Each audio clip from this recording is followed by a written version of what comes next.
What's going on, everyone? This is Kevin here, coming at you with Google Pixel 8a camera tips and tricks. So stay tuned if you want to learn how to get the most out of all the various cameras here on your device.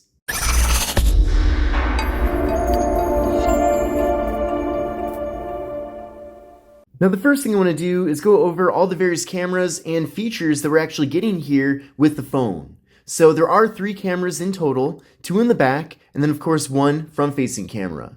Now the front-facing camera is 13 megapixels, and then on the back of the phone, we have a dual camera setup with a 64 megapixel main camera, and then a 13 megapixel ultra-wide-angle camera that can capture images at up to 120 degrees. And then with the rear camera, we can capture video at up to 4K at 60 FPS, and then the front-facing camera also supports 4K video, but it is limited at 30 FPS. Now, if you're looking for a quick and easy way to access the camera app here on the device, all you have to do is just double press on the power button, and then it does immediately pull up the camera here.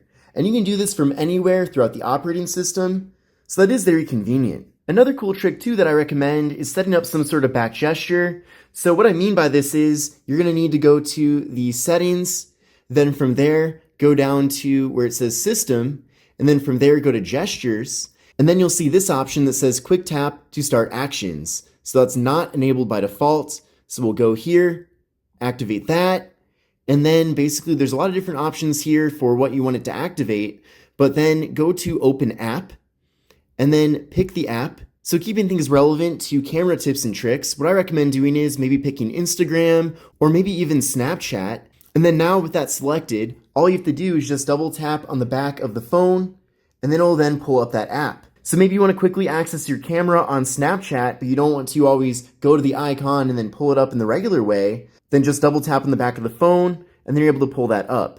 And maybe you even want to do that with Instagram if you don't want to do with Snapchat. So it really just depends, or maybe there's some third-party camera you want to have connected to this instead. There's definitely a lot of options with this back tap functionality. But heading back into the camera app itself, there's quite a bit here that I do want to show you. So the first thing to get to these various cameras, 1x of course is the standard camera, then going over to 0.5, that does take us over to the ultra wide camera. Now there is an option here for 2, which technically gives us a 2x zoom. However, keep in mind there is no telephoto camera here on the phone, so that 2x zoom is simply just cropping in, so it's a digital zoom. Then to go to the front-facing camera, simply tap on this button right here. But another way to switch between the 2 cameras is to just twist your wrist, and then just like that, we're now back to the front-facing camera. We can do this one more time, and then we're now back to the rear camera here on the phone. Then down here we have options for long exposure. Mode. So in portrait mode, there's 2 options for capturing images. You can crop in a little bit if you want. So it is nice, at least we have that ability to make that adjustment.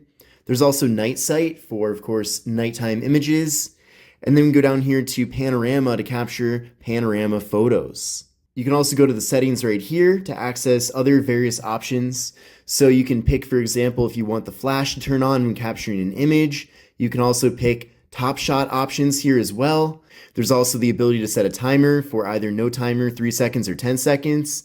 And then also an option to capture images in either 4:3 or in 16:9. But then from here, we can go over to more settings.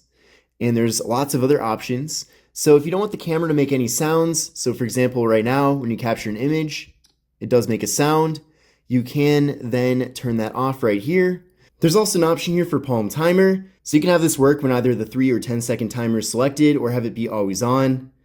There's also an option here for button shortcuts. So right now, by default, the volume keys act as the shutter, but if you want that to be the zoom instead, or volume, or just off completely, you have that ability too. So we'll try this out.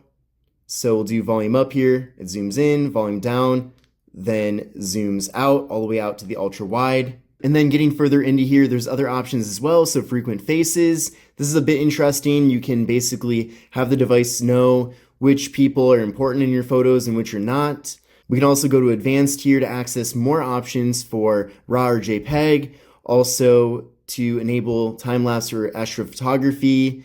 Let's see here, also timer lights. So if you don't want the flash in the back of the phone to light up when you're using the timer, you can disable that. There's also an advanced menu here too, so lots of different options. Many of these are already enabled by default. We can also create a grid if we want. We can do 3x3, 4x4, or golden ratio. So we'll try the grid right now. And there you go, we've got the rule of thirds right here. So that's pretty nice. And then back in the regular photo mode here, we can also go down here to the bottom right corner, and you can adjust the brightness, shadows, and white balance. So that could be helpful as well. And then finally go to here to get to video mode. And then in video mode, you have options for pan. There's also options for slow motion or time lapse. And then you can also swipe up here to access various video settings. You can have the flash on when you're capturing video. You can also pick between 4K and 1080p. You can also pick between the frame rate here as well, and then also the video stabilization, and then also speech enhancement. So with that enabled, which it's not by default, basically the device will then be able to cut out a lot of background sound. So that is a way to have clear sounding audio when you do record a video here with the Pixel 8a. But this concludes my video on camera tips and tricks for the Google Pixel 8a. I hope you enjoyed this video, and if you did, definitely give it a thumbs up. But this is Kevin here. Thanks again for watching, and I will see you in the next one. Take care and have a great rest of your day.